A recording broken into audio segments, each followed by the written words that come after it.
Minasyaitonirrajim. La ilaha illallah asyhadu anna Muhammadur Rasulullah.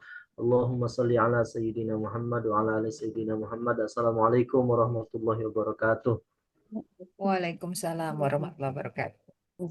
Alhamdulillahirabbil alamin. Bapak Ibu, senang sekali malam hari ini bisa berjumpa Bapak Ibu kembali di kelas persiapan ya. Insyaallah kelas persiapan menuju haji di tahun 2026, insyaallah nanti di bulan Zulhijjah.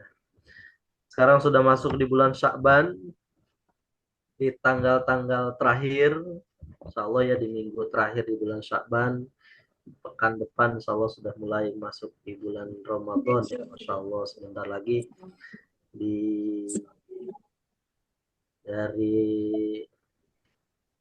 Muhammadiyah sudah menetapkan di tanggal 18 Februari ya.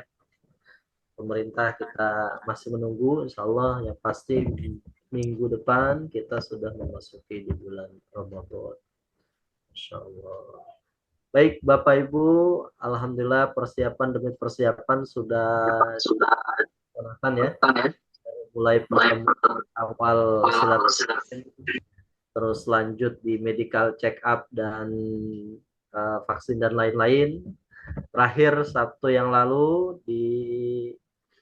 kita di biometrik ya. Alhamdulillah Bapak Ibu semua sebagian besar sudah hadir ke kantor untuk melaksanakan biometrik. Insya Allah itu salah satu syarat untuk pengajuan visa. Jadi nama-nama Bapak Ibu sekalian jamaah haji Al-Amin Mulia, insya Allah pengajuan visanya sudah kita masukkan semua. Karena terakhir kemarin infonya di hari Sabtu, di hari Minggu itu kemarin ya. Terakhir hari Minggu, terus diperpanjang infonya alhamdulillah. Tapi nama Bapak Ibu sekalian insya Allah sudah masuk semuanya di pengajuan untuk visa haji tahun 2026 ini. Baik, alhamdulillahirrahmanirrahim. Bapak Ibu hadir di tengah-tengah kita, insya Allah kita ngaji malam hari ini seputar kesehatan ya. Mudah-mudahan Bapak Ibu semua sudah dibaca PowerPoint atau slide yang kami kirim. Sudah ada yang baca di sini Bapak Ibu? Coba yang sudah baca boleh di kolom komentar atau bersuara juga boleh. Ya, alhamdulillah sepertinya semuanya belum ya. Baik, alhamdulillah Bapak Ibu, malam hari ini kita ba'da maghrib. Kenapa? Karena supaya tidak terlalu malam ya, karena masih aktif Bapak Ibu bekerja. Jadi alhamdulillah malam hari ini kita insya Allah akan bersama-sama membahas ngaji tentang kesehatan bersama Ibu Dokter Vina ya. Alhamdulillah. Insya Allah Ibu Dokter Vina ini juga nanti akan membersamai Bapak Ibu semuanya untuk melaksanakan ibadah haji nanti di Tanah Suci. Baik, assalamualaikum Ibu Vina. Waalaikumsalam Mas Samsul. Ya, Pak. Terima kasih. Ini live dari mana ini Bu? Dari Singkawang, Kalimantan Barat. Alhamdulillah, jauh-jauh ya. Live dari Singkawang, Kalimantan Barat, insya Allah ya. Baik. Oke, slide-nya saya siapkan dulu. Ibu silahkan bisa menyapa dulu Bapak Ibu calon jamaah haji. Baik, waktu dan tempat kami persilahkan. Silahkan Ibu. Baik, terima kasih. Suara saya jelas, Mas Samsul? Di saya jelas, insya Allah. Kami terima Bapak Ibu yang lain jelas silakan, ya? Bu. Oke. Jelas, bagus. Alhamdulillah. Baik, terima kasih. Assalamualaikum warahmatullahi wabarakatuh. Waalaikumsalam warahmatullahi wabarakatuh. Bismillahirrahmanirrahim. Alhamdulillahirabbil alamin. Assalatu wassalamu ala asyrafil anbiya'i wal mursalin sayyidina Muhammadin wa ala alihi washabihi ajma'in. Amma ba'd. Yang saya hormati seluruh tim PT Al-Amin Mulia yang telah mensukseskan kegiatan pada malam hari ini sehingga kita dapat berdiskusi, berbagi ilmu sama-sama melalui online. Mudah-mudahan sedikit ilmu yang saya bagikan pada malam hari ini dapat memberikan manfaat bagi Bapak Ibu calon jamaah haji sekalian. Baik, terkait beberapa tips untuk menjaga kondisi kesehatan kita mulai dari persiapan sebelum berangkat, proses menjalankan ibadah, sampai dengan perjalanan kembali ke tanah air. Ini saya rangkum dari banyak literatur, baik dari pemerintah Arab Saudi maupun dari beberapa negara yang sudah mengeluarkan rekomendasi-rekomendasi, termasuk juga dari pemerintah Indonesia sendiri, dari kementerian. Secara umum sebenarnya sudah ada panduan-panduan bagi para calon jamaah haji agar kondisi kesehatan kita semua tetap terjaga dan tidak sampai mengalami kondisi perburukan di tanah suci ya.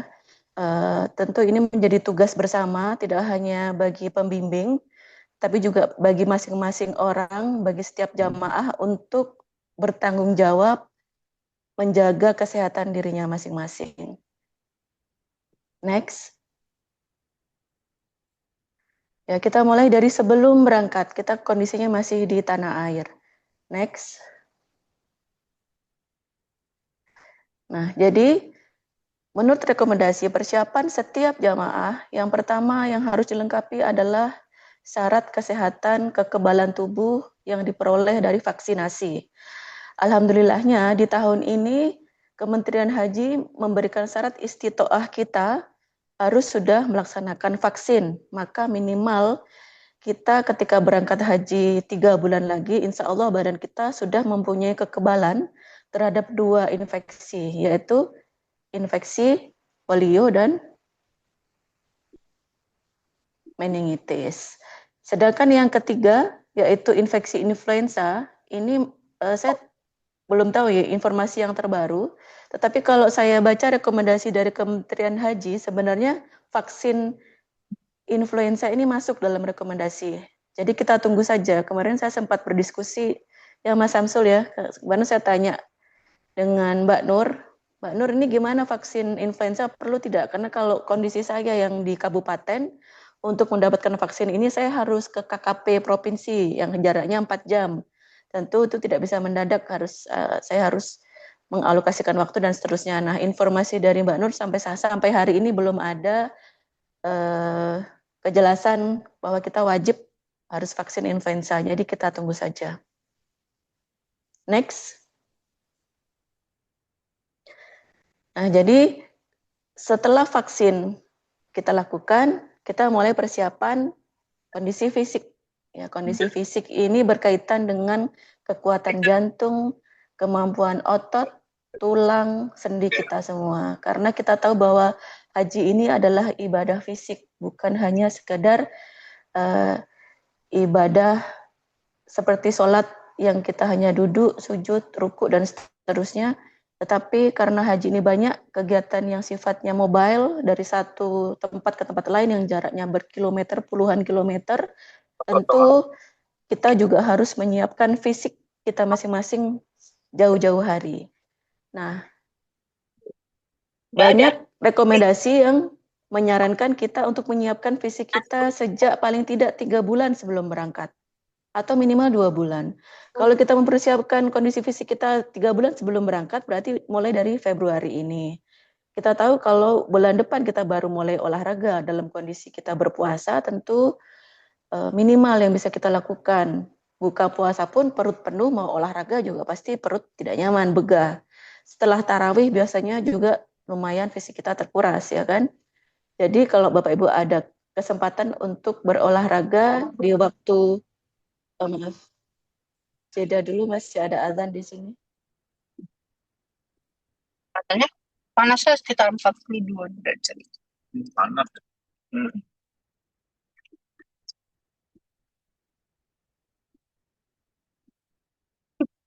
Kali juga. Terus gue udah bilang sama Simrin, saya juga mau haji.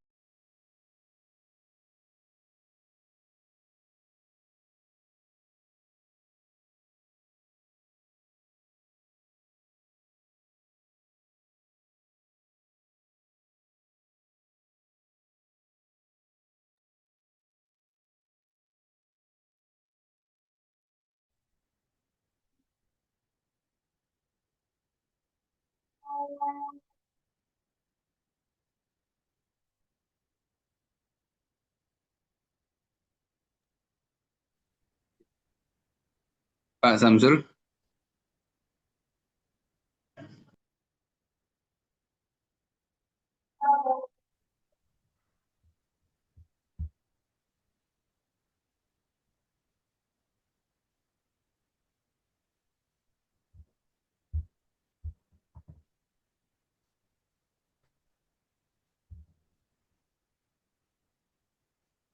Oke, kita jeda sebentar ya Bapak Ibu, mohon maaf ya. Dokter sedang ada azan di sekitarnya, jadi kita dengarkan.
Baik, kita lanjutkan. Nah, terkait persiapan kondisi fisik ya. Kondisi fisik 2 sampai 3 bulan sebelum berangkat. Berarti kita sudah bisa mulai di bulan ini.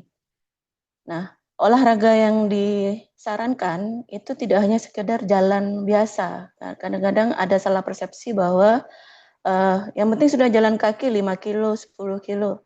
Jalan kaki seperti apa dulu? Beda dengan jalan kaki kita ketika kita sedang berkeliling mall, keliling pasar lain, jalan kakinya santai ya.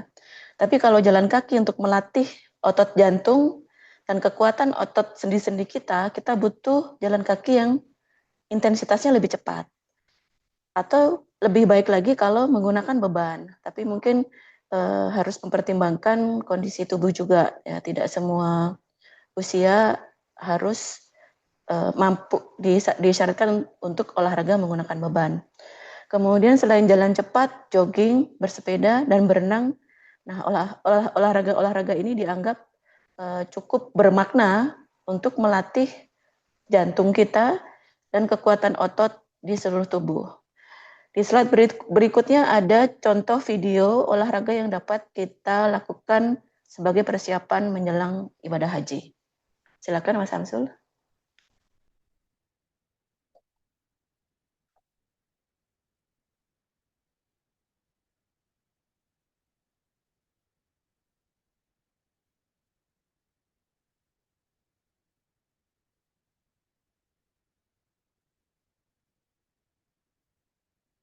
Gak ada suaranya ya?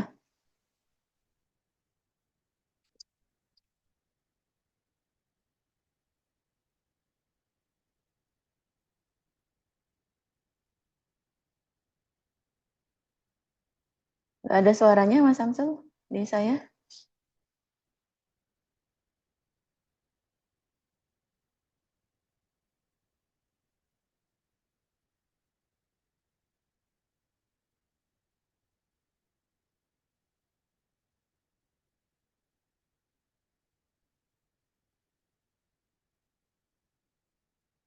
Nah, ini contoh pemanasan sebelum kita melakukan olahraga.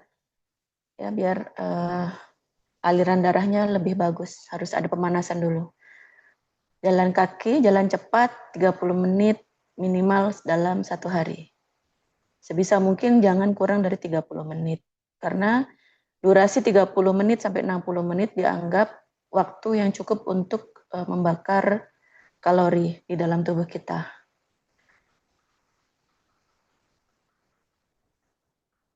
Nah, ini latihan kekuatan. Latihan kekuatan otot, ini contohnya tanpa menggunakan beban, tetapi menggunakan gerakan-gerakan yang menarik otot-otot kita. Kemudian latihan kardio lainnya menggunakan sepeda. Bagi yang hobi sepeda bisa 3 kali seminggu, tapi kalau kita yang bekerja tentu tidak mungkin ya 3 kali seminggu. Kemudian setelah olahraga yang cukup bertenaga, kita akhiri olahraga kita dengan gerakan pendinginan. Ya, jadi urutannya seperti itu. Dalam 1 minggu kita bisa lakukan 2 sampai 3 hari dalam di antara 7 hari. Oke, next. Ini sayang suara videonya nggak ada suara, mungkin mesti pakai mikrofon nih ditempelkan.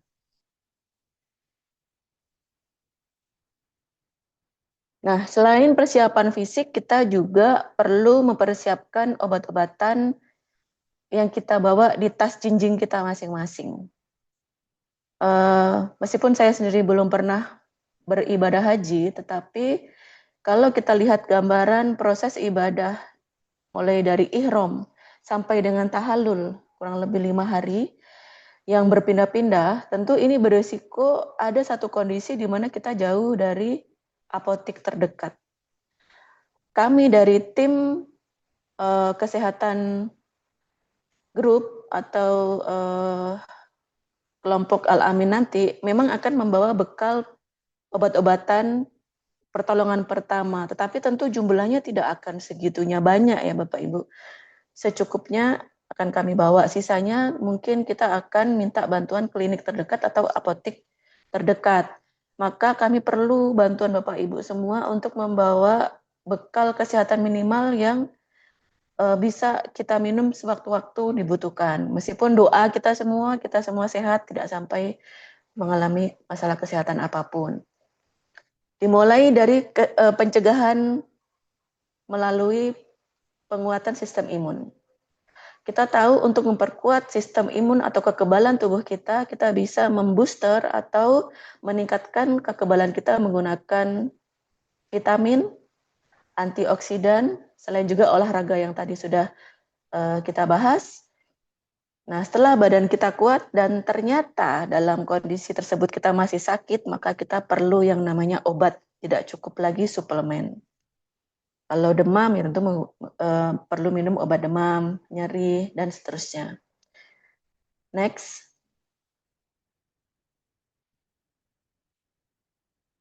Next, Mas Samsul. Ya. Berikut adalah beberapa contoh. Saya tidak mewajibkan untuk membeli merek-merek berikut, tetapi ini adalah salah satu contoh yang bisa menjadi pilihan bagi Bapak Ibu untuk bekal di tas jinjing nanti. Yang pertama untuk vitamin, saya sarankan untuk bekal vitamin B kompleks. Yang paling umum dibeli dan mudah sekali didapat, Neurobion. Kalau Neurobion yang putih ini, dalam kondisi normal kita bisa konsumsi sehari 1 tablet. Untuk Neurobion yang merah, kita bisa minum ketika kondisi kita sangat kelelahan. Mungkin Bapak Ibu yang pernah tahu beberapa kasus orang-orang dengan kondisi kelelahan, biasanya mereka meminta infus vitamin B atau suntik vitamin B intravena. Itu bisa menjadi opsi cepat, tetapi saran saya tidak ke arah sana. Kita lebih baik mencegah menggunakan obat-obatan yang tidak langsung ke dalam pembuluh darah. Nah, salah satunya dengan Neurobion ini. Boleh membeli yang merek Neurobion atau silakan mau merek apapun yang cocok untuk dibawa nanti. Mulai diminum pas berangkat, sebelum kita naik pesawat, sampai dengan pulang. Jadi totalnya hitung kurang lebih 30 hari kalau hitungan saya dalam mulai perjalanan di Mekah, Madinah sampai pulang kurang lebih 30 hari, maka minimal 30 tablet kita bekal. Jadi harapan saya dengan berbekal vitamin ini, resiko penurunan kondisi kita menjadi lebih rendah. Jadi kita tidak mudah sakit, itu harapan saya, tidak perlu obat gitu. Nah, kemudian cara yang kedua, selain kita hadapi semua resiko penyakit dengan vitamin, dengan antioksidan. Antioksidan yang terkenal, yang sudah lama, mungkin vitamin C, vitamin E. Kemudian kita juga mulai mengenal antioksidan sejak era COVID itu vitamin D, ya, karena ternyata orang Indonesia ditemukan banyak mengalami kekurangan vitamin D setelah diperiksa. Jadi saya juga masih ingat ketika waktu COVID kita semua seolah-olah meminum vitamin D itu seperti kacang goreng setiap hari dalam dosis besar ya, biar badan kita lebih kuat dan tidak mengalami COVID yang berat. Dan kemudian semakin ke sini ada juga antioksidan yang mulai dikembangkan berisi astaxanthin. Ini contohnya Astin, ini produksi Soho. Tapi terserah Bapak Ibu mau pilih yang mana. Ya, intinya adalah dengan adanya suplemen vitamin dan antioksidan ini, badan kita insya Allah secara teori harusnya sistem kekebalannya lebih kuat daripada sebelumnya, daripada tidak meminum suplemen dan antioksidan. Dan kemudian kita juga bisa membekali tas kita dengan permen pelega tenggorokan. Tapi hati-hati, bukan permen yang sekedar permen seperti yang biasa kita konsumsi ya, sekedar manis, tetapi memang khusus untuk tujuannya melegakan tenggorokan. Ini ada beberapa contoh yang disarankan untuk mengurangi resiko iritasi di tenggorokan karena perubahan cuaca, jamaah yang padat, sesak, sehingga resiko iritasi di tenggorokan kita menjadi tinggi. Kalau sudah iritasi, resiko selanjutnya apa? Bakteri mudah tumbuh, akhirnya kita mudah terinfeksi. Kalau sudah terinfeksi, lambat penanganan, bisa berlanjut ke sesak dan seterusnya. Dan itu yang kita cegah. Dan sebelum kita sakit, lebih baik kita mulai dari meningkatkan kekebalan sistem imun kita, kemudian juga mencegah rusaknya saluran pernafasan, permukaan saluran pernafasan dengan zat-zat yang sudah dianggap aman, tetapi mampu melindungi tenggorokan, contohnya permen-permen pelega tenggorokan berikut ini. Next. Nah, kemudian yang wajib harus selalu kita bawa di tas kita ada hand sanitizer dan juga pelembab. Tetapi karena kita nanti arahnya adalah ibadah ya, kita tahu bahwa salah satu larangan saat berihram, saat melaksanakan ibadah haji maupun umroh itu adalah tidak boleh menggunakan wewangian. Karena itu di sini saya berikan catatan, kalau bisa memilih bahan hand sanitizer dan pelembab non alkohol dan non pewangi. Ya, contohnya seperti ini, tapi kalau menggunakan merek lain terserah. Ini beberapa merek yang saya search, bebas alkohol dan bebas pewangi. Bisa kita gunakan selama ihram di seluruh tubuh. Untuk misalnya untuk Vaseline ya, Vaseline ini untuk seluruh tubuh sampai badan, bibir juga bisa menggunakan Vaseline ini. Sedangkan yang sebelah kanan ini khusus untuk bibir saja. Ya, karena kalau cuaca ekstrim, kering, bibir kita resiko pecah-pecah, berdarah, tentu untuk berzikir, membaca Al-Quran menjadi susah. Nah, itu kita cegah menggunakan pelembab. Nah, kemudian jangan lupa berbekal masker. Masker ini jangan sampai satu masker digunakan berhari-hari. Masker ini harus kalau kotor dibuang, tidak dipakai berkali-kali. Kenapa? Kalau dipakai berhari-hari, fungsi filternya sudah berbeda, sudah berubah. tujuan kita melindungi kita dari penyebaran penyakit dari orang lain menjadi berkurang. Gitu. Mungkin kalau mencegah dari udara, dari debu bisa, tapi dari partikel yang membawa penyakit, kalau maskernya sudah rusak paru-parunya, tidak berfungsi lagi, tetap masuk dan kehirup oleh kita. Nah, karena itu dibutuhkan masker yang kondisinya masih bagus dan rutin kita ganti setiap hari. Kemudian juga minyak-minyak penghangat. Ini terkait risiko badan kita mengalami kelelahan otot. Otot kita menjadi kaku, mungkin juga perut kita tidak nyaman. Kita bisa atasi segera dengan menggunakan minyak-minyak tersebut. Silakan mau merek apapun yang selama ini digunakan, merasa nyaman, yang merek apa silakan. Meskipun dalam botol kecil minimal ada dalam tas bawaan kita. Next.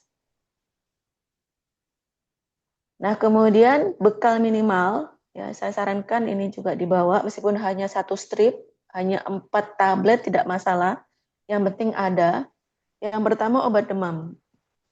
Pengalaman saya, bukan haji ya, umroh pun resiko demam akibat infeksi tenggorokan itu hampir diderita oleh semua jamaah. Jadi dengan bekal obat demam itu menolong kita dari awal. Begitu badan kita merasa tidak nyaman, minum 1 paracetamol. Insya Allah langsung reda, tidak memberat. Tetapi kalau kita tunda nanti saja, minum air putih saja dulu. Padahal sudah hangat nih badan. Nah, itu biasanya langsung berlanjut, infeksinya berlanjut makin berat.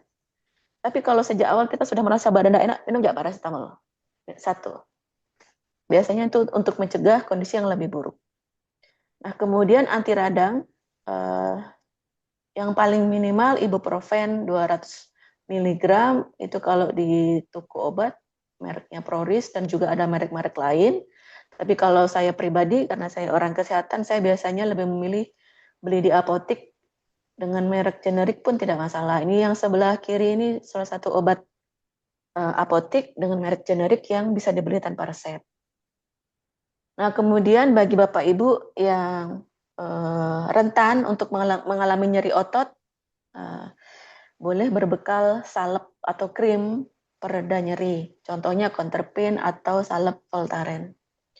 Kemudian kita tahu bahwa kondisi kelelahan juga berisiko menyebabkan kita semua susah tidur. Padahal ibadah kita ini berhari-hari, tidak seperti umroh yang sehari selesai. Hari ini kita kelelahan, susah tidur, besok masih ada ibadah lanjutan. Itu membuat badan kita drop, ya. Nah, untuk membantu kita agar bisa tidur lebih lelap dalam kondisi yang cukup melelahkan itu bisa dibantu dengan obat-obat tidur minimal. Ini bisa diberi tanpa resep. Contohnya lelap ataupun antangin. Ada antangin good night namanya. Saya sendiri belum pernah mengkonsumsi, tapi saya sempat berdiskusi dengan teman yang pernah mengalami kondisi tersebut. Beliau mengatakan bahwa cukup membantu kita untuk bisa tidur lelap pada kondisi tersebut. Nah, jadi bagi Bapak Ibu yang merasa ada risiko susah tidur nanti gara-gara kelelahan, boleh berbekal lelap atau antangin good night 1 atau 2 strip aja, nggak usah banyak-banyak. Next. Kemudian obat batuk. Nah, batuk ini kan seolah-olah seperti oleh-oleh wajib bagi orang Indonesia yang melaksanakan ibadah ya. Jangankan haji yang berat, umroh pun umumnya pulang rata-rata batuk. Nah, jadi silakan berbekal masing-masing obat batuk yang cocok. Karena kalau saya misalnya cocok OBH atau fix, belum tentu Bapak Ibu sama. Kadang-kadang nggak cocok. Misalnya saya cocok sama yang bawah ini, contohnya Tozalos, ini bisa dicari di apotik. Belum tentu Bapak Ibu cocok. Jadi kalau ada obat yang biasa cocok merek apapun, mohon dibawa. Karena belum tentu kita bisa mendapatkan merek yang sama di apotik Arab Saudi. Ya, kalau pas nggak cocok kan jadi susah, kita batuknya berkepanjangan. Dan itu sangat mengganggu proses ibadah kita. Next. Kemudian untuk risiko gangguan pencernaan. Yang pertama kita bisa berbekal Oralit. Oralit ini meskipun kita tahu umumnya kita gunakan kalau kita mengalami diare. Ya. doa kita semua tentu kita tidak sampai mengalami gangguan pencernaan di proses haji nanti. Tetapi dari beberapa rekomendasi, para ahli mengatakan bahwa oralit ini bisa kita minum pada saat kita mengalami dehidrasi selama proses ibadah. Cukup 1 saset 1 hari. Jadi kalau 1 hari yang disarankan adalah 2 liter air putih, atau beruntung kalau kita nanti bisa mendapatkan 2 liter air zam-zam selama proses ibadah untuk minum kita sehari. Boleh 1 botol itu kita campur dengan oralit. Itu bisa mengganti kekurangan elektrolit kita yang keluar melalui pori-pori kulit ketika berkeringat saat ibadah. Meskipun kita tidak diare. Karena itu bekal oralit ini menurut saya akan sangat bermanfaat bagi kita nanti untuk mengurangi kekurangan elektrolit akibat dehidrasi atau keringat yang sangat berlebih. Kemudian bagi Bapak Ibu yang punya riwayat sakit mah kronis atau gastritis kronis, atau yang lagi tren sekarang tuh GERD, ya, gimana GERD ini dipicu oleh kondisi psikis. Kita tahu bahwa kondisi haji ini juga bisa mempengaruhi psikis kita semua, ya, karena kondisi yang sangat padat, berbagai macam etnik, suku, berbagai macam negara kita campur baur. Tentu secara mental akan sedikit terpengaruh. Nah, bagi orang-orang yang berisiko mengalami gangguan pencernaan akibat pencetus-pencetus psikis tersebut, mohon agar membawa obat-obat mah yang selama ini dikonsumsi dalam jumlah yang cukup. Nah, pada kondisi kelelahan psikis kita, stresnya naik, minum obat tersebut sebelum mualnya muncul, sakit perut dan seterusnya. Itu saran saya, lebih baik kita mencegah. Nah, kemudian obat diare. Nah, kami nanti memang akan melengkapi perbekalan semua obat-obatan ini. Tapi saya ingatkan sekali lagi bahwa bekal kami tentu tidak sejumlah 60 orang, ya. Tidak mungkin perbekalan sebanyak apa. Itu secukupnya, seminimal yang bisa kami tenteng bagi tim di kloter nanti. Jika tidak membebani, saya sarankan Bapak Ibu juga membawa obat diare 1 strip saja, isinya hanya 4 tablet. Contohnya di atas tuh hanya 4 tablet, tetapi pada kondisi mendesak, sangat mendesak, kita mengalami diare ringan, bisa minum ini segera. Jadi tidak perlu menunggu cari sana-sini minta bantu, langsung diminum. Jadi hanya bekal 4 tablet dan sangat murah di atap itu bisa menolong kondisi kita tidak menjadi dehidrasi. Next. Nah, ini untuk kaum perempuan yang masih mengalami siklus menstruasi normal. Beberapa waktu yang lalu saya sempat menawarkan di grup, mohon bagi ibu-ibu yang punya rencana untuk menunda haid saat ibadah nanti untuk berdiskusi dengan saya mulai sekarang. Kenapa? Karena sebenarnya untuk persiapan penundaan haid saat ibadah itu dimulai dari siklus menstruasi kita terakhir sebelum haji.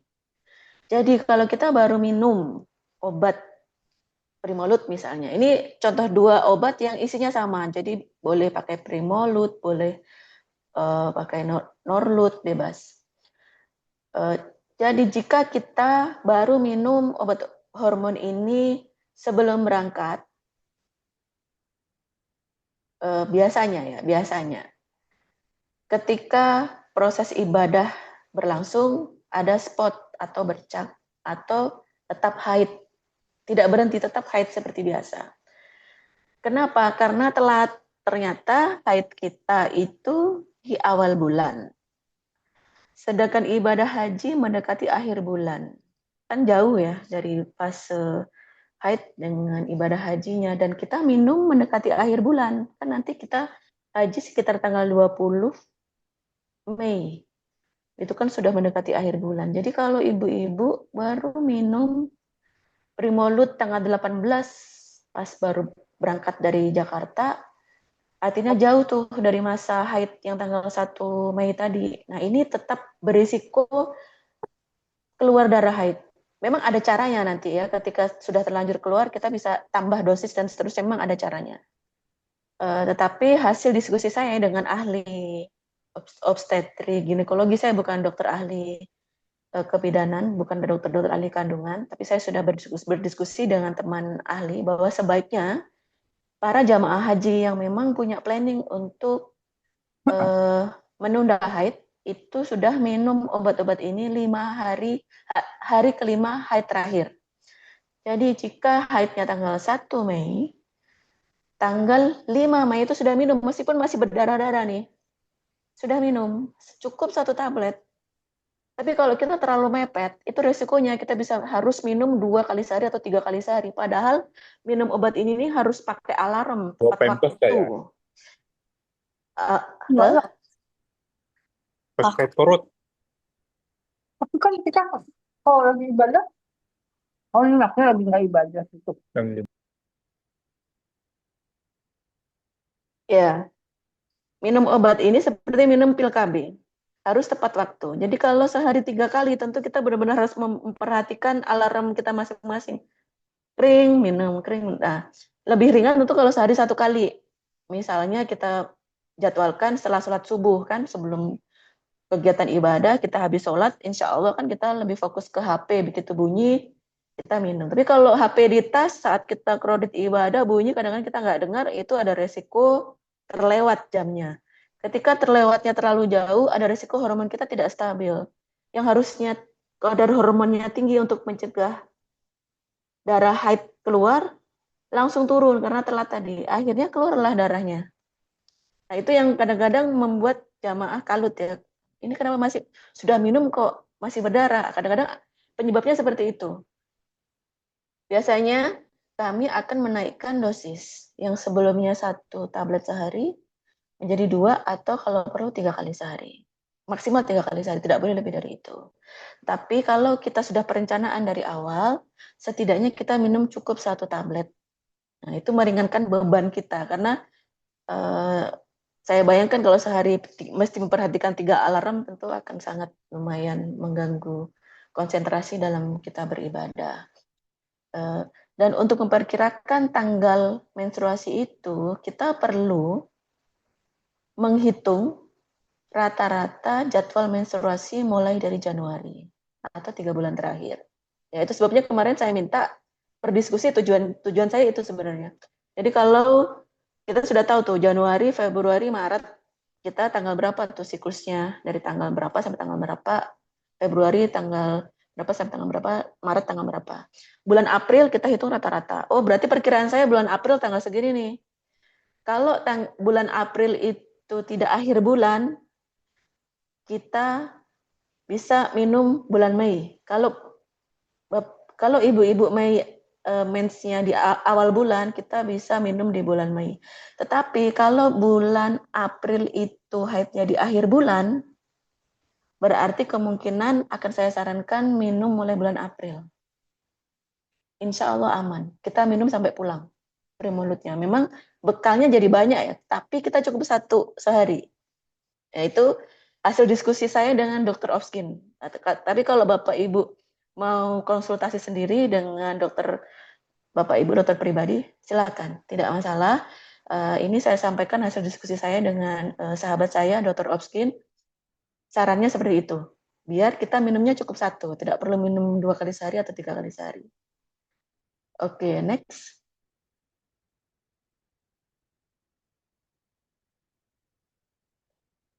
Nah, kemudian bagi Bapak Ibu yang saat ini kondisinya memang sudah menderita penyakit kronis. Memang di saat istitoah kemarin kita sudah di check up.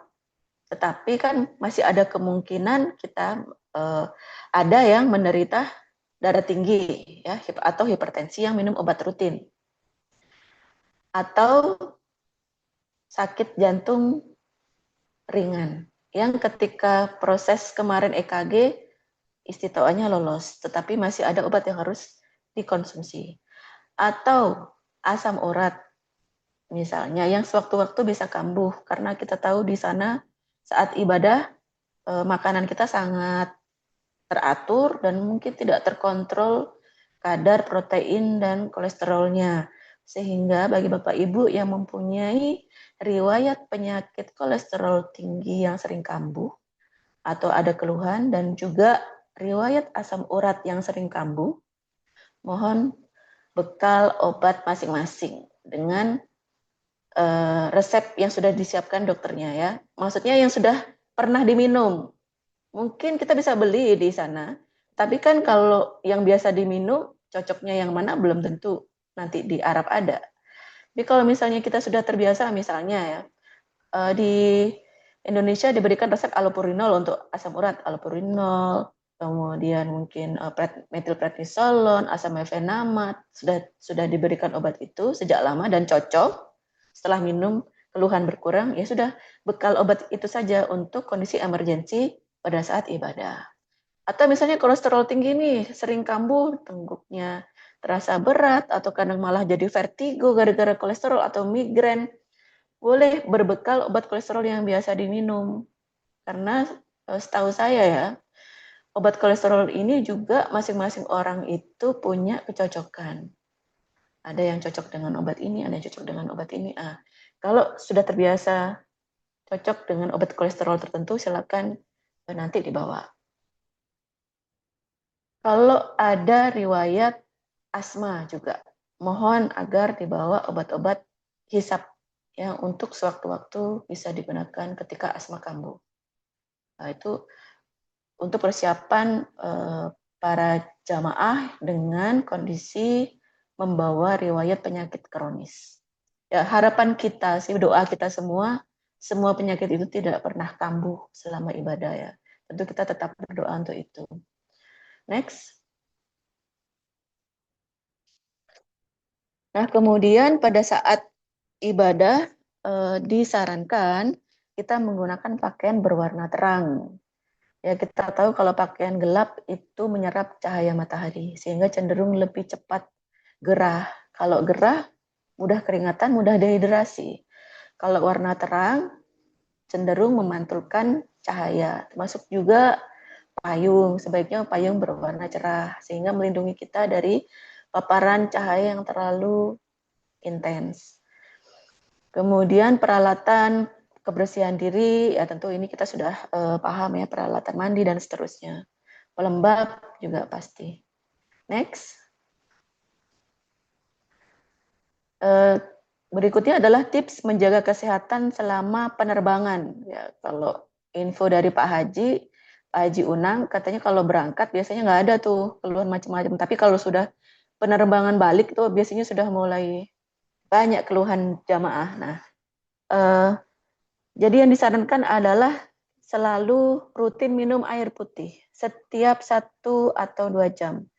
Kalau direct flight itu sekitar 7 jam ya biasanya ya perjalanan. Sekitar 7 jam berarti kalau kita minum tiap 2 jam berarti ada 3 sampai 4 gelas air yang harus kita minum selama dalam perjalanan di pesawat. Itu untuk tujuannya juga mencegah dehidrasi ya, karena juga di pesawat kan AC-nya juga lumayan kuat. Itu juga bisa menyebabkan dehidrasi. Jadi yang disarankan adalah setiap 1 sampai 2 jam selama proses penerbangan minum air putih minimal 1 gelas atau 200 ml.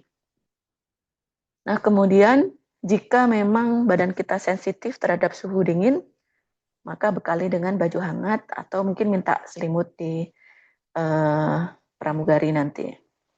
Juga gunakan kaos kaki, bisa mencegah penguapan air melalui kaki kita sehingga bisa mencegah dehidrasi. Next. Kemudian juga disarankan menggunakan pelembab di dalam pesawat, terutama untuk bibir, karena yang terpapar kan wajah ya dengan AC yang tersering. Nah, biar kulit kita tidak kering, menggunakan pelembab di kulit wajah dan juga di bibir kita. Dan juga disarankan tidak menahan buang air kecil dan juga air besar, karena ini bisa menyebabkan infeksi saluran kemih. Ya, kadang-kadang ada juga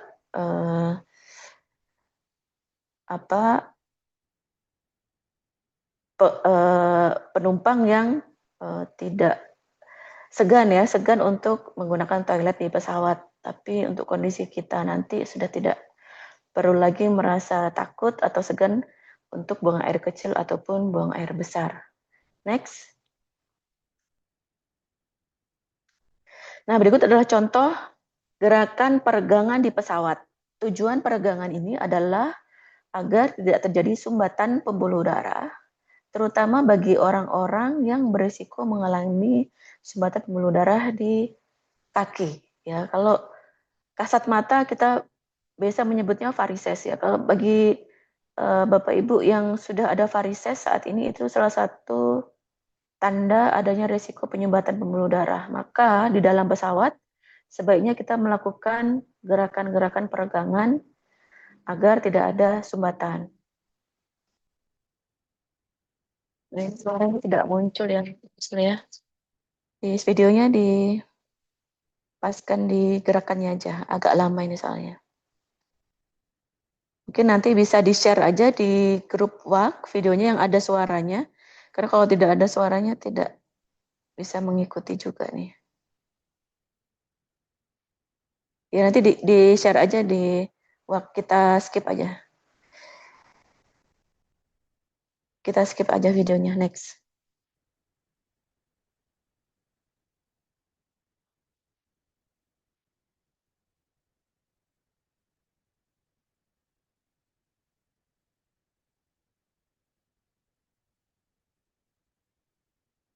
Next slide.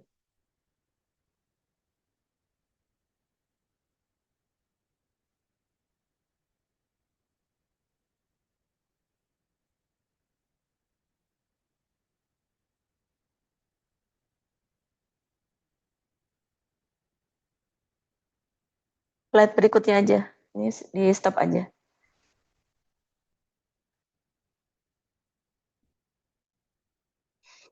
Oke, kemudian keluhan yang sering muncul saat di pesawat yaitu nyeri di telinga akibat sumbatan saluran telinga. Ada beberapa gerakan yang bisa kita lakukan, mulai dari menelan, mengunyah permen karet, atau menguap tapi dengan menutup mulut dan hidung. Itu juga bisa membantu melonggarkan saluran telinga sehingga nyerinya berkurang. Next. Kemudian mabuk, ya. Ini pasti kita masing-masing sudah paham ya. Potensi badan kita ini, saya biasanya mudah mabuk tuh. Maka sebaiknya mulai membawa bekal obat mabuk. Dan jangan lupa untuk membatasi makanan-makanan yang berisiko membuat kita mual, yang mengandung gas. Contohnya makan sayur yang terlalu banyak, sayur kol, durian, ubi-ubian, soft drink, makanan berlemak dan terlalu pedas. Ini sebelum berangkat naik pesawat, mohon untuk tidak mengkonsumsi makanan-makanan ini biar tidak menimbulkan mual pada saat penerbangan. Next. Kemudian beberapa risiko penyakit yang bisa kita dapat selama proses ibadah haji. Next.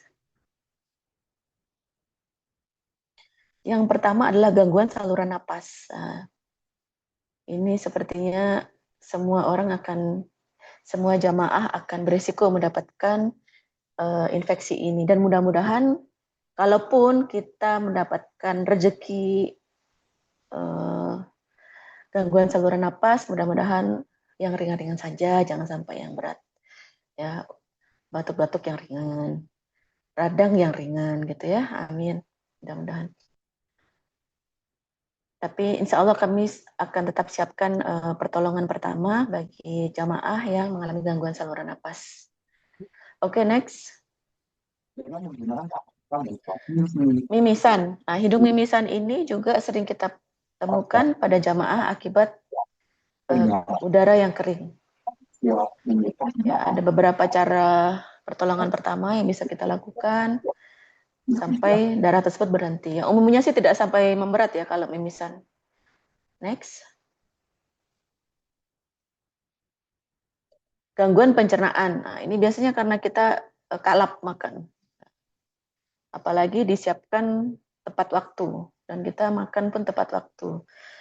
Bagi orang-orang yang tidak terbiasa makan tepat waktu 3 kali sehari, saya dulu pernah juga mengalami itu, justru tidak nyaman perut setelah makan terlalu rutin dan dalam jumlah yang sangat bermakna gitu. Terbiasa makan sedikit, tiba-tiba makan banyak 3 kali sehari, justru perut menjadi tidak nyaman. Nah, maka ada beberapa resiko mual atau mah kambuh atau bahkan mengalami diare atau sembelit.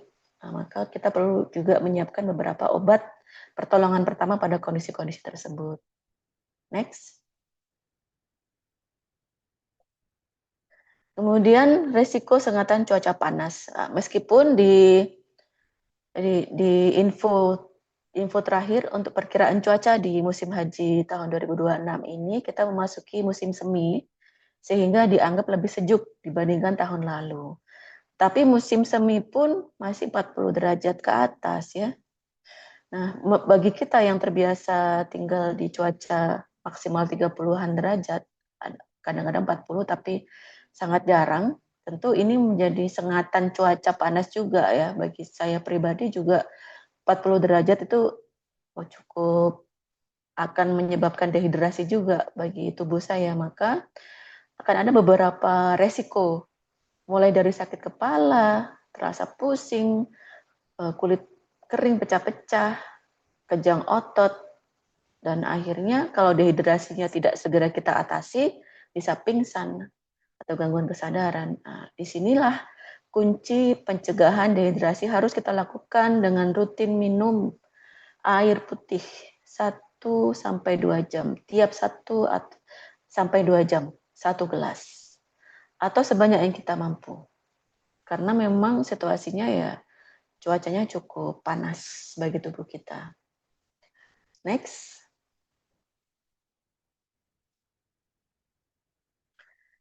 Nah, kemudian juga disarankan untuk melindungi tubuh dari proses dehidrasi atau keringat yang berlebih, menggunakan payung, topi, masker, dan seterusnya. Ya, minum tetap, kemudian menggunakan pakaian yang longgar, tidak terlalu ketat. Bagi pria tentu sudah menggunakan baju ihram, bagi ibu-ibu menggunakan pakaian yang longgar, berbahan ringan, yang bahannya katun yang menyerap keringat sehingga tidak menyebabkan badan kita menjadi keringat yang terlalu berlebihan akibat bahan baju kita tidak menyerap keringat. Jadi pakaian yang kita kenakan juga sangat penting untuk mencegah dehidrasi yang lebih berat. Next. Nah, resiko lain karena ini ibadah fisik tentu adalah kelelahan, baik otot maupun jaringan ikat dan juga sendi.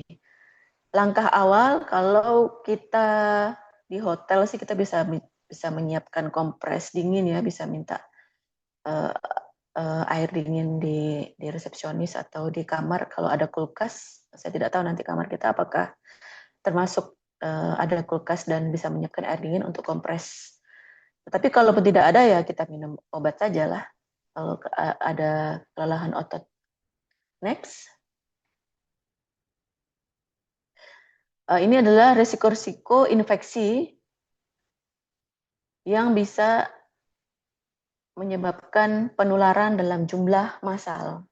Nah, ini dari tahun ke tahun Arab Saudi mengeluarkan daftar infeksi-infeksi yang sering ditemukan di jamaah akibat kepadatan manusia ketika melaksanakan ibadah. Dan mudah-mudahan Allah melindungi kita semua dari infeksi-infeksi ini karena ini cukup berat ya infeksi-infeksi ini. Mudah-mudahan kita cukup diberikan yang ringan-ringan aja deh, demam-demam biasa aja. Amin. Next. Nah, untuk mencegah penyebaran infeksi ke tubuh kita, jangan lupa cuci tangan sebelum dan setelah dari toilet, sebelum dan setelah makan, sebelum masuk ke kamar, cuci tangan dengan sabun, cuci kaki. Itu juga salah satu perlindungan penyebaran infeksi dari luar ke tempat tidur kita. Dari orang lain ke tubuh kita melalui tangan kita. Kadang-kadang tanpa sadar kita menutup mulut dengan tangan, jadi terhirup. Ya. Juga penggunaan masker yang sekali pakai, tidak digunakan berulang-ulang. Next. Nah, setelah ibadah, ternyata masih ada tuh keluhan-keluhan yang masih dirasakan oleh para jamaah sampai ke rumah. Seperti otot masih berasa tegang, nyeri, susah tidur, kedinginan. Nah, biasanya tuh jamaah tetap merasakan itu sekitar 1-2 sampai 2 minggu, bahkan 1 bulan setelah pulang ke rumah masing-masing. Maka para ahli menyarankan untuk istirahat semaksimal yang kita mampu, tapi kalau kita tidak bisa istirahat karena harus segera bekerja, maka bisa dibantu dengan obat-obatan pada rasa sakit. Next. Nah, ada juga psikolog yang menyebut kondisi-kondisi setelah haji itu sebagai post-hajj syndrome. Ya, jadi ada kondisi-kondisi gangguan psikologis dan emosional yang dialami oleh para jamaah haji setelah kembali ke tanah air. Maka para ahli menyarankan setelah pulang kita tetap menjaga psikis kita dengan tetap menjaga ibadah, banyak-banyak membaca Al-Quran, dan menjalin tali silaturahmi.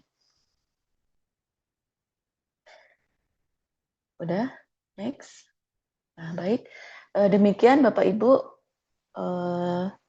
info awal untuk persiapan kita ibadah, persiapan kondisi fisik kita, persiapan obat-obatan, dan juga persiapan kondisi-kondisi yang berisiko kita peroleh pada saat ibadah nanti. Kita bisa melanjutkan diskusi pada saat manasik di bulan April di Bogor, dan sekaligus juga kita juga bisa berdiskusi dengan Bapak Ustadz terkait yang saya bahas tadi ya, bahan-bahan yang mengandung alkohol, pengharum yang kita bawa, apakah dari sisi fikih benar-benar tidak boleh digunakan. Kemudian hand rub yang mengandung alkohol atau hand sanitizer yang mengandung alkohol, apakah dari sisi ibadah benar-benar ketat, tidak boleh ada alkohol atau masih diizinkan dengan syarat tertentu.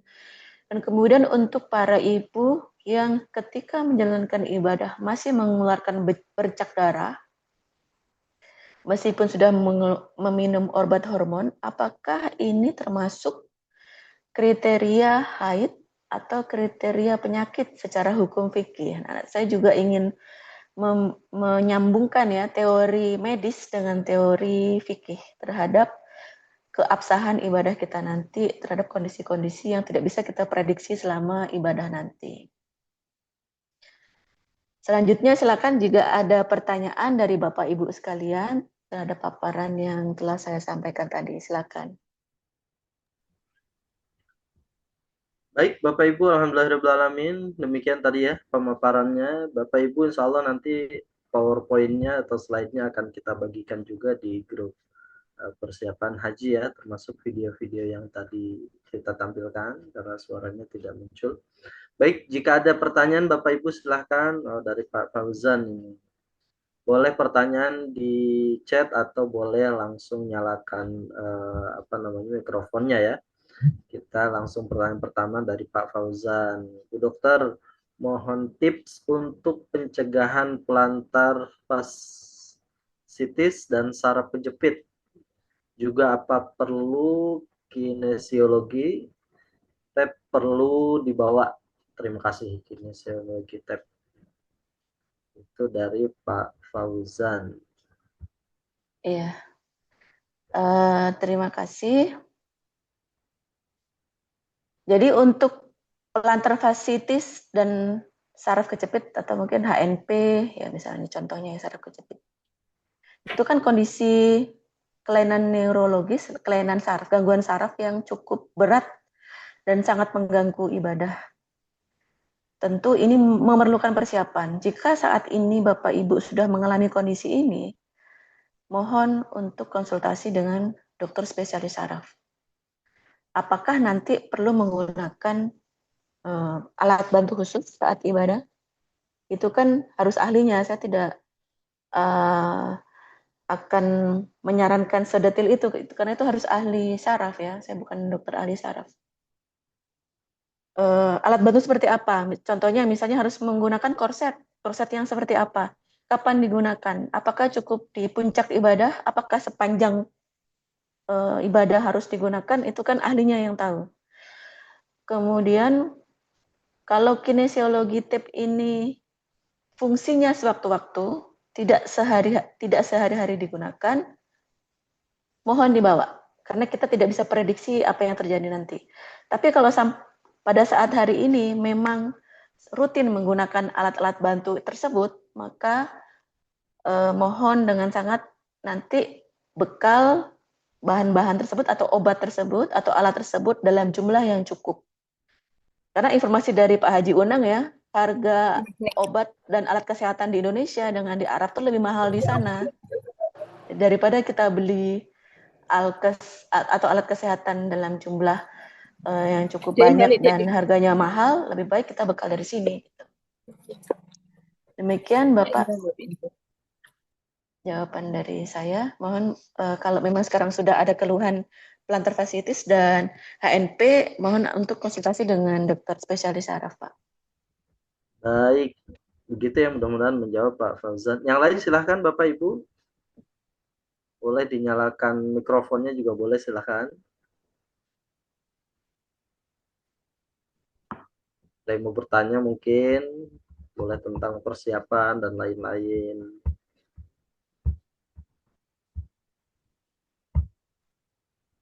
Ya mungkin bisa sambil jalan ya, Mas Samsul ya. Karena kan harapan kita kan kalau sudah istiqoah kan insya Allah Bapak Ibu ini sudah sehat sebenarnya kan, sudah istiqoah. Tapi ada jeda beberapa bulan ini mudah-mudahan Allah jaga kesehatan kita tidak sampai terjadi apa-apa sampai kita menjalankan ibadah gitu kan, doa kita semua kan seperti itu. Tetapi pun kalau terpaksa kita berangkat dalam kondisi sakit minimal yang kita derita, maka ada beberapa hal yang harus kita persiapkan. Boleh kita diskusikan sambil jalan nanti. Ya. Iya, baik Bapak Ibu. Ada lagi pertanyaan? Jangan sungkan, nanti kalaupun misalkan masih baru keingat setelah Zoom selesai, boleh di grup ya. Boleh pertanyaan di grup persiapan atau boleh langsung japri langsung ke Dokter Vina, Ibu Dokter juga boleh. Jadi Bapak Ibu jangan ragu jika ada hal-hal yang mengganjal begitu.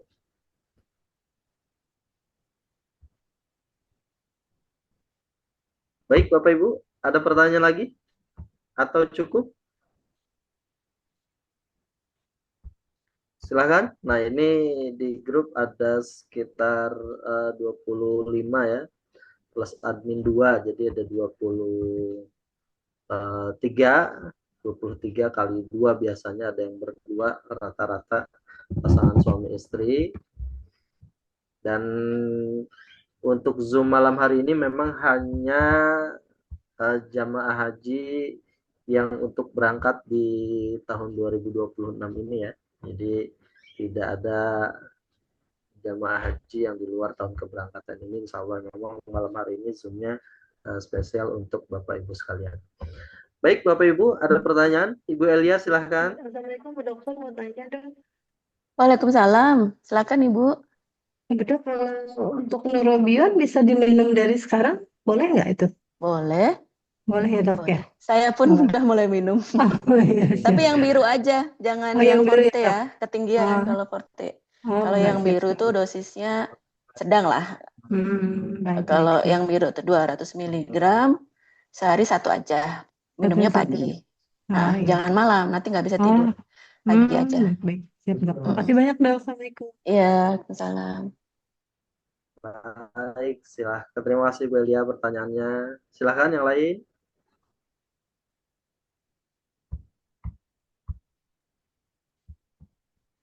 Bu Ismawati silahkan. Ya, izin. Assalamualaikum, Ibu Dokter, Mas Samsul juga. Salam warahmatullah. Ya, saya sih sebetulnya pertanyaannya masalahnya gini, saya itu kadang tuh buang airnya tuh nggak lancar gitu. Jadi mungkin sekarang nih bisa 2 hari, 3 hari, tapi buntutnya nih karena mungkin jadi banyak makanan di perut gitu ya, buntutnya tuh jadi sering kayak anginnya tuh banyak gitu. Jadi ya mohon maaf, jadi sering kentut gitu dok, dan takutnya Heeh, kan kita jadi nggak nyaman gitu ya. Nah, ah, eh, kira-kira ada tips-tipsnya nggak ya gimana supaya saya nggak tahu nanti kondisinya gimana karena kan betul. bisa jadi memang nggak bisa setiap saat kita prediksi ya kalau urusan Iya, sama perut betul, gitu betul. dok, gitu Heeh. sih. Makasih Bawaan dok. badan Bu ya. Heeh, terima kasih. Maaf nih, nggak apa-apa ya. Ini kan di publik ya, nggak apa-apa ya konsultasi ya. Bukan nggak apa, tidak membuka aib nih ya kan. Soalnya kan kami sebagai dokter kan ada rahasia pasien tuh harus dijaga. Tapi ini kalau Ibu mengizinkan kita bahas ya, boleh ya? Iya dok, silakan dok. Heeh. Jadi keluhan ini artinya kan memang bawaan tubuh ya, bukan penyakit kalau memang sudah biasa kan. Ada beberapa orang memang begitu. Sudah Iya dok, biasa kan kadang tuh berarti emang keluhan ini. iya, maksudnya kadang sih lancar tiap hari gitu Heeh. ya. Kadang tuh ya nggak lancar juga gitu. Tapi kan kalau sudah biasa itu biasanya memang bawaan tubuh bukan penyakit. Ada orang yang mengalami keluhan seperti ibu itu nggak normal penyakit, tapi ada juga yang normalnya memang begitu, bukan sakit gitu. Nah, kalau kondisi yang ibu alami ini adalah kondisi normal, artinya karena kita ini kondisinya adalah butuh fisik kita stabil ya. Boleh Bu dibatasi makanan-makanan dan minuman yang seperti saya slide di pesawat tadi itu contohnya. Mengurangi makanan-makanan yang mengandung gas, ubi, kol apa tadi? Banyak tuh ada beberapa daftar. Mulai mengurangi makanan itu. Nah, kalau bermakna mengurangi gas, setidaknya kan mengurangi begah ya, tidak menimbulkan mual. Ya, halo Ibu. Iya dok, iya. Ah, ah. Tujuan kita kan mengurangi begah. Sedangkan kalau buang air kecil atau buang air besar yang jarang buang air besar mungkin ya. Kalau Iya betul, buang air yang kecil, besar. ah, selama tidak ada sumbatan di saluran pencernaan, makanya saya berikan penjelasan lebih kuat terkait bahwa ini normal. Jangan sampai ada sumbatan di saluran pencernaan. Karena kalau kita bicara jarang buang air karena sumbatan lain lagi tuh ceritanya.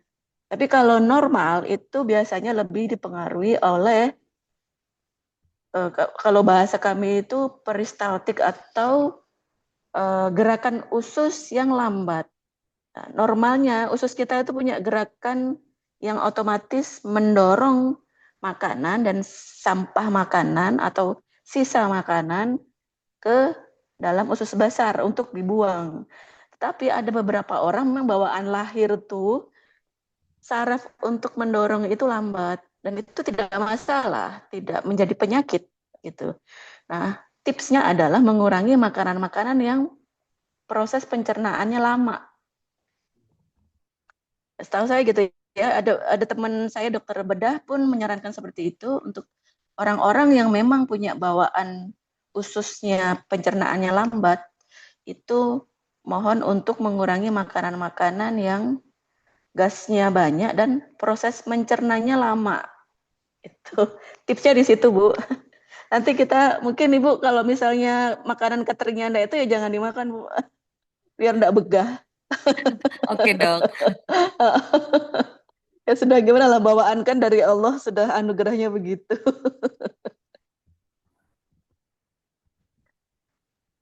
Baik, Oke, bagaimana terima kasih. ya? Iya Iya. sudah, terima kasih. Oke, Pak Fauzan ada lagi di kolom chat. Satu lagi, Ibu Dokter, apa perlu di Iya. pampers dewasa? Apa? Pampers popok dewasa. Boleh kalau susah menahan buang air kecil. Itu disarankan untuk menggunakan Pampers. Karena kan kita proses ibadahnya kan tidak mungkin lari-lari ke toilet ya, ya Mas Samsul ya. Iya. Mungkin kalau mau sholat, wudhu, ganti pempes, sholat, habis itu pipis lagi di pempes nggak masalah toh? Betul, Menurut nggak saya masalah. ya. Ya mungkin dari sisi inilah kayaknya kita harus menggabungkan sisi medis sama sisi fikih nih ya. Saya bukan ahlinya fikih soalnya. Seperti apa sebenarnya kalau dari sisi apa selama tawaf misalnya ya. Tawaf tuh kan kalau ibadah haji kalau sesesak itu pasti kita susah untuk dekat. Mungkin agak jauh ya. Bersyukur kalau kita dekat. Kalau jauh kan resikonya lama. Bagi orang-orang yang susah menahan kencing, ada risiko sebelum 7 putaran itu udah keluar tuh kencingnya. Nah itu gimana tuh dari sisi fikih? Kan saya kan enggak ini ya, enggak bukan ahli fikih ya. Dari kalau sisi medis disarankan pakai pempes memang betul. Tapi dari sisi fikih, apakah tawafnya tetap dianggap sah atau bagaimana? Apakah itu Nah, dimaafkan atau bagaimana? nanti masalah itu kita langsung konsul ke Kiai Kosasi. Setahu saya Oh iya. kalau memang keluar kencingnya ya pasti batal dan harus batal wudhunya ya artinya ya. Jadi sudah tidak dalam keadaan berwudhu jadi harus wudhu ulang gitu. Waduh, masa tawaf sendiri kan? Temannya udah tawaf tuh. Didampingi sama pendamping sama motoif biasanya. Jadi kalau ada kasus-kasus yang ketika tawaf Apa? Enggak ada awal suaranya? baik kentut Enggak ada suaranya Mas Samsul? ada suaranya cek cek satu Ada. ada. Kalau Mm. misalkan ketika tawaf ada batal, baik itu karena buang air kecil misalkan atau karena kentut, itu memang secara fikih batal wudhunya. Kalau butuh wudhunya batal, tawafnya memang harus di stop dan harus ambil wudhu ulang, gitu wudhu lagi. Ketika setelah wudhu baru melanjutkan tawaf di putaran yang terakhir. Misalkan baru 6 putaran, berarti tinggal 1 putaran terakhir. Gitu. Nanti kalau ada kasus-kasus begitu, biasanya di kita akan didampingi oleh mutawif. Jadi biasanya kan ada pembimbing, apalagi kalau haji kan biasa berarti ada 3 orang ya. Nanti ada pembimbing petugas dari travel Pak Haji Unang, ada mutawif yang nanti memang di sana, juga ada nanti pembimbing ibadah Kiai Kosasi. Jadi 3 orang itu nanti kalau misalnya ada kasus-kasus begitu biasanya bagi tugas gitu. Oh, baik. Nah, itu Bapak Ibu solusinya. Jadi ini sudah digabung nih dari sisi medis dan dari sisi fikih, dari sisi syarat sah haji. Jadi dari kami memang menyarankan untuk pakai pampers daripada menahan kencing karena itu berisiko infeksi saluran kemih. Kalau sudah infeksi susah lagi kita mesti minum antibiotik, belum lagi demam, nanti macam-macam keluhan kan. Lebih baik sudah kencing aja di pampers, tidak masalah daripada infeksi. Nanti di konsul lagi dengan Kiai Kosasi ya terkait pampers karena nanti memang ada konsekuensi kalau misalkan dalam keadaan ihram begitu pakai pampers karena harus bayar dam nanti ya. Jadi ada bayar dam yang harus ditunaikan oleh Bapak Ibu jika pakai pampers karena pampers itu kan satu berjahit, yang kedua kan membentuk bagian tubuh. Nah, itu salah satu yang dilarang ketika keadaan berihram untuk laki-laki begitu. Gitu mungkin tambahan dari saya. Nanti jelasnya lebih yakin lagi dengan Kiai Kosasi. Baik. Tapi memang ada kasus pernah saya bawa jamaah umroh ketika tawaf, bukan ketika tawaf, ketika datang ke Madinah, memang sebenarnya di rumah tidak pakai pampers, tapi memang awal sudah ngomong ke saya waktu itu, Mas Samsul, saya nih sering ke kamar mandi untuk buang air kecil gitu. Nah, khawatir nanti pas tawaf itu gimana. Nah, itu dikonsultasikan sama keluarganya kan ke saya. Nah, si bapaknya ini kekeh nggak mau pakai pampers nih pas tawaf, pas ihram begitu ya. Nah, saya diskusi dengan mutawif gimana ini. Memang kita nggak mau ambil risiko karena kalau sudah ketika pipis begitu ya, kasihan si bapaknya harus ambil wudhu lagi dan lain-lain gitu. Terus belum lagi resiko kalau nggak pakai pampers kena najis kan, kain ihramnya. Akhirnya kita sepakati dengan mutawif, ya udah sarankan pakai pampers. Ini kita konsul ke keluarganya yang di tanah air karena bapak-bapak sudah lumayan umurnya 80-an, akhirnya kita bawa pakai pampers gitu.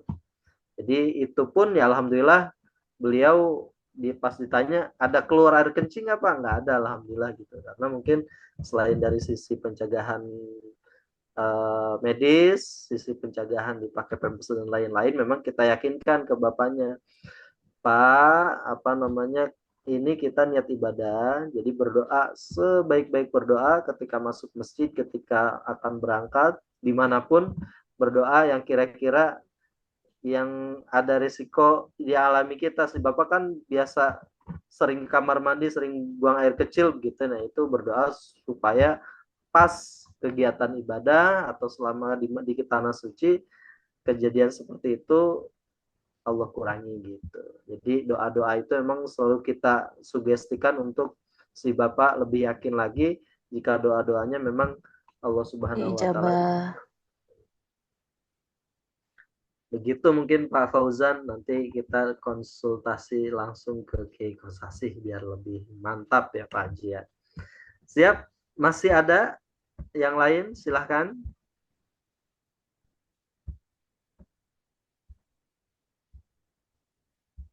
Masih ada waktu insya Allah. Bapak Ibu bagaimana?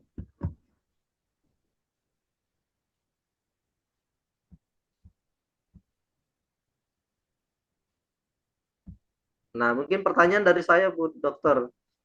Ya, Persiapan bulan Februari, persiapan nanti haji, tadi di awal ya tentang persiapan latihan fisik begitu. Ini kan nanti kita sebentar lagi bulan puasa ya, Dokter. iya.